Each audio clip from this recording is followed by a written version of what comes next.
Hi there, I'm Daniel Houghton. I'm a teacher. I've got 2 awesome kids and a wife. I'm a plaid shirts enthusiast, and this is week 4 of the attack on the Town Hall Theater. Week 4 is about the Town Hall Theater itself, where I go from the blocking of the building through to my first detail pass. At the start of this week, I doubted the work ahead, and those doubts coalesced into a big question. Why?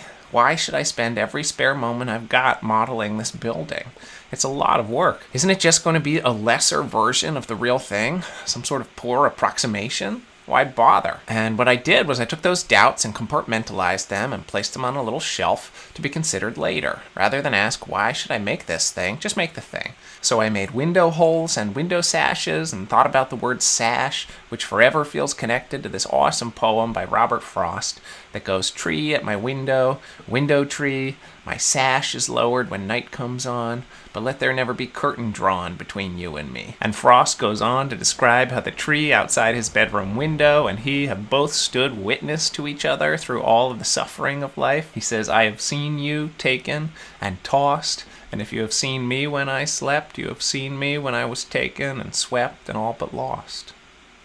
I do the windows first because this is a building that luxuriates in windows. They're all about the same, so make one and the rest are basically done. Working on the front entrance was a lot of fun because of the arch that alternates between brick and marble, the columns that stand like the last 2 pawns in a game of chess, and this little nook behind seems like an excellent spot to hide a love note or a family of field sparrows. The front entrance is the face of the building. It identifies it, and so it was thrilling to see the simple blocking of the building from last week get a bit of personality. And then it was 2 slate tiles and the array modifier for the roofs and an extra row of half tiles to cap the pattern at the edges. And the roofs felt fun and simple, and it seemed that the bricks would be simple too. But holy crap, sure, the walls were fine, array and done, cap with half bricks, Boolean intersect shapes for the window holes. But what about this brick arch that has to fit neatly into these marble blocks? What about this brick arch that only has 3 rows? This clump of bricks steps out 7 times. This clump only has 3 steps. How do you make herringbone fit together? Does this Gordian nightmare of an attic vent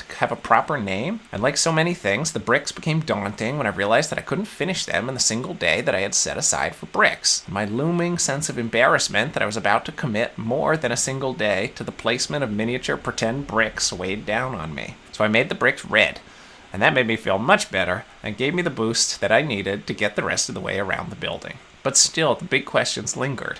Why should I bother with all the work and worry and struggle of getting the bricks on the building to look right? Why?